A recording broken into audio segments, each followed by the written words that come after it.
कि सबसे ज़्यादा अपने बीच में सीमा विवाद है लोगों का कि कोई किसी की ज़मीन दबा लिया है और उस ज़मीन को खाली कराने के लिए व्यक्ति बरसों लड़ता है और उसके बाद जब वो सीमांकन कराने के बाद बेदखली कराता है, बेदखली का आदेश भी जाता है कि मैं आपको 15 दिवस का या 30 दिवस का समय। के बाद भी मैं देखता हूँ कि थानों की पुलिस, चौकी की पुलिस ये कहती है कि मेरे लिए तो कोई पृथक से आदेश नहीं है इसमें। जी बिल्कुल, ये न्यायालयीन कार्य है, न्यायालय में आप जाओ, वहाँ से सहायता ले लो। अभी नवागत एसपी भी सीधी में आए हैं, उनसे भी हम आपके इस चैनल के माध्यम से अनुरोध करेंगे।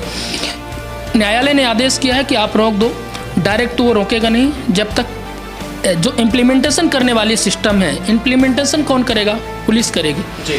और जब इम्प्लीमेंटेशन पुलिस के पास है, सारे ऑर्डर्स जितने भी सुप्रीम ऑर्डर्स होंगे उसका इम्प्लीमेंटेशन करने का जो अधिकार है या तो रेवेन्यू की नाकामी नीचे। हमारे संविधान में पद सोपान का नियम है, पद सोपान का नियम है कि एक कलेक्टर होगा, उसके नीचे एक एसडीएम होगा, फिर मिलेगी।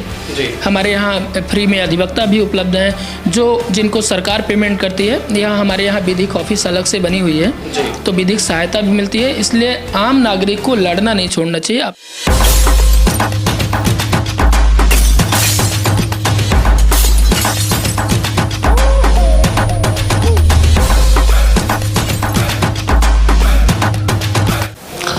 नमस्कार दोस्तों, मैं रवि कुमार आपके साथ और आप देख रहे हैं तरंग 24 न्यूज। आज हमारे साथ एक मेहमान रोहित मिश्रा जी जो कि एडवोकेट हैं, अधिवक्ता हैं और इनके साथ आज हम बहुत सारी जानकारी आपको जो है लेकर अवगत करवाएंगे। आप सभी दर्शकों के सामने ऐसे ऐसे मुद्दे हैं जहां आप कहते हैं ना कि आखिर में कोर्ट का कोई भी ऑर्डर अगर कोई व्यक्ति नहीं मान रहा तो आपको क्या करना चाहिए।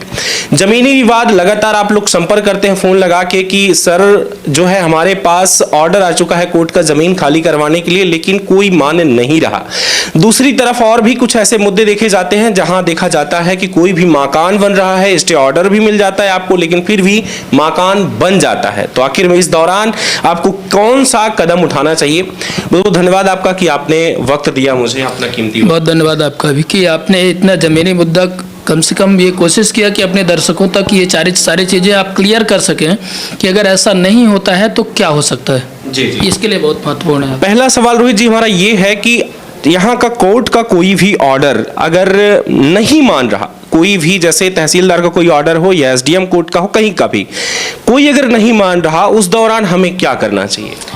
आमतौर पर देखा जाता है कि सबसे ज़्यादा अपने बीच में सीमा विवाद है लोगों का कि कोई किसी की ज़मीन दबा लिया है और उस ज़मीन को खाली कराने के लिए व्यक्ति बरसों लड़ता है और उसके बाद जब वो सीमांकन कराने के बाद बेदखली कराता है, बेदखली का आदेश भी जाता है कि मैं आपको 15 दिवस का या 30 दिवस का समय देता हूँ कि आप उक्त भूमि को खाली करके सामने वाले व्यक्ति को कब्जा दखल सौंप दें। लेकिन अगर उस दौरान भी वो निर्धारित समयावधि के अंदर कब्जा दखल नहीं देता है, उसको सामने वाले को नहीं प्रदान करता है, तो सामने वाले व्यक्ति के ऊपर अवमानना की कार्यवाही हो सकती है कि न्यायालय के आदेश का पालन नहीं हो रहा है।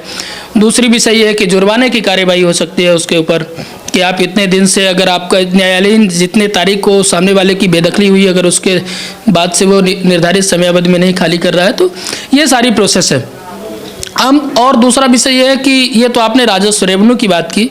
रेवेन्यू के अलावा यहाँ इस न्यायालय में, सिविल न्यायालय में भी कभी कभी मैं देखता हूँ कि स्टे हो जाता है। न्यायालय कहती है कि न्यायालयीन कार्यवाही करने तक संपूर्ण निर्माण कार्य में रोकता हूँ और जब तक कार्यवाही पूर्ण नहीं हो जाएगी, न्यायालयीन की कार्यवाही जब तक पूर्ण नहीं हो जाएगी, जब तक ट्रायल चल रहा है तब तक के लिए आप यहाँ निर्माण कार्य नहीं करेंगे या अपने नौकर चाकर से भी कोई निर्माण कार्य नहीं कराएंगे। लेकिन उसके बाद भी मैं देखता हूँ कि थानों की पुलिस, चौकी की पुलिस ये कहती है कि मेरे लिए तो कोई पृथक से आदेश नहीं है इसमें। जी बिल्कुल, ये न्यायालयीन कार्य है, न्यायालय में आप जाओ, वहाँ से सहायता ले लो। लेकिन सही भी सही है, अभी नवागत एसपी भी सीधी में आए हैं, उनसे भी हम आपके इस चैनल के माध्यम से अनुरोध करेंगे कि जो न्यायालय से आदेश होते हैं कि आप निर्माण कार्य बंद कर दें, तो कानून में दो चीज़ें हैं, एक राइट्स है और एक ड्यूटी है। तो राइट्स ये है कि न्यायालय ने आदेश किया है कि आप रोक दो, डायरेक्ट तो वो रोकेगा नहीं जब तक जो इम्प्लीमेंटेशन करने वाली सिस्टम है, इम्प्लीमेंटेशन कौन करेगा? पुलिस करेगी जी। और जब इम्प्लीमेंटेशन पुलिस के पास है, सारे ऑर्डर्स जितने भी सुप्रीम ऑर्डर्स होंगे उसका इम्प्लीमेंटेशन करने का जो अधिकार है या तो रेवेन्यू के पास है या तो पुलिस के पास है जी। तो रेवेन्यू ही आदेश देती है तो पुलिस काम नहीं करती, सिविल न्यायालय आदेश देती है तो पुलिस कहती है मेरे लिए तो पृथक से कोई आदेश नहीं है। तो मेरा ये कहने का मीन्स ये है कि ऐसे में जो एक गरीब व्यक्ति है वो भटकता रह जाता है। पहले तो वकील साहब के दफ्तर में भटकेगा, न्यायालय में की चारदीवारी में भटकेगा, कई वर्षों 5 वर्ष 10 वर्ष तक उनके जूते घिस जाते हैं, लड़ते लड़ते अपना सब कुछ खोकर भी लड़ते हैं। पर जब लास्ट निर्णय आता है उनका तो उनको तब भी न्याय नहीं मिलता है। तो मेरा ये कहने का मीन्स ये है कि कानून में सारे प्रोविजंस हैं। अगर न्यायालय के आदेश का पालन नहीं होता है तो मानना की कार्यवाही है। उसके अतिरिक्त अगर क्रिमिनल ऑफेंस में जाएंगे, कोई व्यक्ति अगर कोर्ट रचना करके कोई दस्तावेज तैयार करता है तो उसमें 470 420 की अपराध है। लेकिन ये सब इम्प्लीमेंटेशन करने का जो सिस्टम है, जो हमारा एक स्ट्रक्चर्स है कानून का, वो उसका सब कुछ पुलिस के समक्ष है और पुलिस सामान्य जनता की मदद नहीं करती है। तो अनुरोध भी करेंगे यहाँ आपके चैनल के माध्यम से कि पुलिस को यह सवाल बिल्कुल नहीं करने चाहिए कि न्यायालय ने हमारे लिए पृथक से आदेश नहीं किया है। जी। न्यायालय कभी भी पुलिस के लिए पृथक से आदेश नहीं करती है, बल्कि ये कहती है कि सामने वाले का निर्माण कार्य गलत हो रहा है, सुविधा का संतुलन वादी के पक्ष में है या प्रतिवादी के पक्ष में, इसलिए रोका जाए। लेकिन उस दौरान अगर कोई व्यक्ति जब जाता है तो पुलिस, जो ये आपने कहा, फिर अगर पुलिस नहीं सुन रही तो हमें क्या करना चाहिए? पुलिस अगर नहीं सुन रही है तो पुनः कोर्ट आइए, पुनः कोर्ट आइए, उनको एक लीगल आवेदन दीजिए, एप्लीकेशन दीजिए कि न्यायालय से इतने तारीख को इस प्रकरण क्रमांक के माध्यम से सामने वाले व्यक्ति का निर्माण कार्य रोके जाने का आदेश हुआ है और सामने वाला व्यक्ति नहीं रोक रहा है इतने तारीख से, उसकी लीगल फोटो होनी चाहिए कि इस दौरान जिस तारीख को इसने स्टे दिया था इसके बाद इतना निर्माण कार्य हुआ है, तो पुनः न्यायालय आना चाहिए। और उस जूते, तो जैसे आपने कहा कि उसके जूते घिस जाते हैं और निराकरण नहीं होता, अभी जैसे मान लीजिए कि पुलिस नहीं सुन रही और कह रही है कि पृथक जो है आदेश मुझे चाहिए, और फिर वो यहाँ कोर्ट आता है तो फिर से उसे वक्त लग जाएंगे। वक्त तो लगेंगे, और मैं यही कहता हूँ कि कानून की जटिलता और पुलिस की नाकामी दोनों चीजें। साधारण भाषा में कहें कि देखिए पांडे जी, हर चीज के लिए कानून है जी। ऐसा नहीं है कि कोई चीज नहीं होगी तो कानून में प्रोविजन नहीं है। कानून में सारे प्रोविजन है। जैसे शरीर के अंदर अगर कोई रोग व्याध हुआ है तो ऐसा नहीं है कि किसी रोग का इलाज नहीं है, इलाज है। लेकिन कोई रोग कैंसर जैसा भी हो जाता है जो इलाज होते हुए भी सामान्य व्यक्ति को नहीं मिल पाता है। तो मेरा मतलब ये है कि जब न्यायालय से कोई आदेश हो रहा है, उसका इम्प्लीमेंटेशन पुलिस नहीं कर रही है, तो पुनः कानून जाग जाता है। देखिए, कानून एक बार आपको सहायता देता है और उसके बाद आपकी फाइल क्लोज कर देता है। फिर अगर आपको फिर वो सहायता नहीं मिल पा रही है स्थल पर, तो फिर वो फाइल रीओपन होती है। तो पहले आप शैशव काल से शुरू करते हैं जी। और विवाह तक जाते हैं, और अगर उस दौरान कोई समस्या हुई तो आप पुनः शैशव काल में आ जाते हैं। तो पूरा जीवन, एक सामान्य व्यक्ति का जीवन 60 वर्ष होता है। सामान्यतया सरकार मानती है कि 60 ईयर रिटायर भी कर देते हैं जी।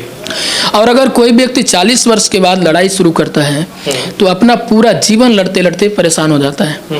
और ये नाकामी किसकी है? नाकामी नीचे हमारे संविधान में पद सोपान का नियम है। पद सोपान का नियम है कि एक कलेक्टर होगा, उसके नीचे एक एसडीएम होगा, फिर तहसीलदार होगा, फिर कलेक्टर, माने सारा सिस्टम है और सबका अपना काम निर्धारित है। और वे जो ऊपर से कोई आदेश होता है तो निचले स्तर वाले करते नहीं हैं। तो मैंने आपके चैनल्स में भी देखा है कि चैनल में आपसे लोग सजेशन मांगते हैं, सहायता मांगते हैं कि क्या किया जा सकता है। पर मेरा ये सलाह है एज ए लीगल एडवाइजर कि आपका अगर इम्प्लीमेंटेशन पुलिस नहीं करे तो रुकिए मत, चलते रहिए।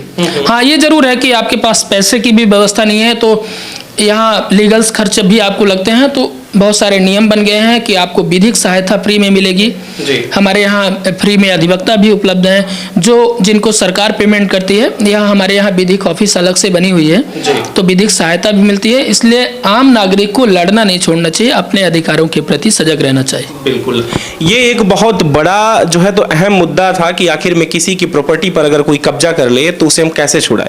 अगर किसी का मकान, अगर मेरे जमीन पर अगर कोई बना रहा है तो हम उसे कैसे रोकें, और ऑर्डर अगर मिल जाता है इसके बावजूद भी वो लगातार मकान बनता ही रहता है, बनकर तैयार हो जाता है।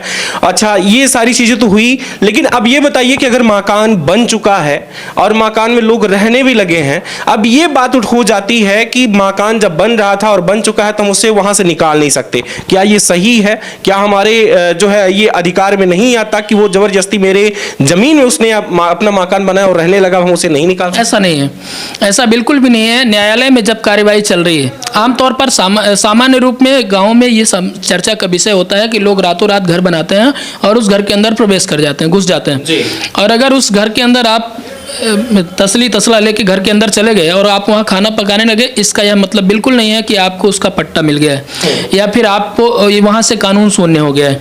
अगर आप किसी अनलीगल तरीके से किसी के प्रॉपर्टी पर आप रातों रात घर बनाकर आबाद हो जाते हैं, न्यायालयीन कार्यवाही ऐसा तो है नहीं कि मंत्र से चलती है, उसमें तो एक प्रोसेस चलता है और थ्रू चैनल चलेगा और उस दौरान आप बना लेंगे अगर आप ज़मीन में दबंग है तो उसमें भी प्रोविजंस है कि अगर आप किसी के प्रॉपर्टी पर जबरन कब्जा कर लिए हैं तो जब न्यायालय रोक दिया है, स्टे दे दिया, उसके बाद भी आपने बना लिया है तो उसमें प्रोविजंस हैं कि कमीशन नियुक्त होगा, वो कमिश्नर जाएगा वहाँ देखेगा स्थल पर कि आपने उसके निर्माण कार्य के बाद आपने कितना निर्माण किया है और उसके बाद आपने कोई निर्माण कार्य किया है और सुविधा का संतुलन भी आपके पक्ष में नहीं है, डॉक्यूमेंटली एविडेंस भी आपके पक्ष में नहीं है, तो उसके बाद अनलीगल प्रोसेस होगा और वो अवैध प्रॉपर्टी होगी जिसको गिराया जा सकता है। जी जी। तो आपने देखा आज अधिवक्ता जो है जो जानकारी दिए, रोहित मिश्रा के द्वारा जो जानकारी दी गई कि कहीं ना कहीं आपके बहुत सारे ह्यूमन राइट्स हैं, आपके अधिकार हैं, उस अधिकार को आप समझिए। अगर आपका मकान पर कोई जबरदस्ती कब्जा कर रहा, आपकी भूमि पर अगर कोई जबरदस्ती कब्जा कर रहा तो आप कोर्ट आए और कोर्ट से जो ऑर्डर मिलेगा उसका पालन से करना ही पड़ेगा। अगर नहीं कर रहा तो दोबारा से फिर आपको कोर्ट आना है। हालांकि ये लगातार लड़ाई जारी रहनी चाहिए, आपका कहना है कि लड़ते रहना चाहिए, छोड़ना नहीं है, क्योंकि अधिकार आपके हैं, समझना आपको है इधर उधर, बल्कि आपको कहीं भी रिश्वत देने की आवश्यकता नहीं है। इसके लिए भी फ्री सेवा है, यहां पर सरकार के द्वारा भी लॉयर रखे गए हैं ताकि आपका केस वो खुद लड़ सके। बहुत बहुत धन्यवाद। ऐसे खास खबरों के साथ जुटे रहें और भी खबरों से रूबरू कराते हैं। बहुत बहुत धन्यवाद।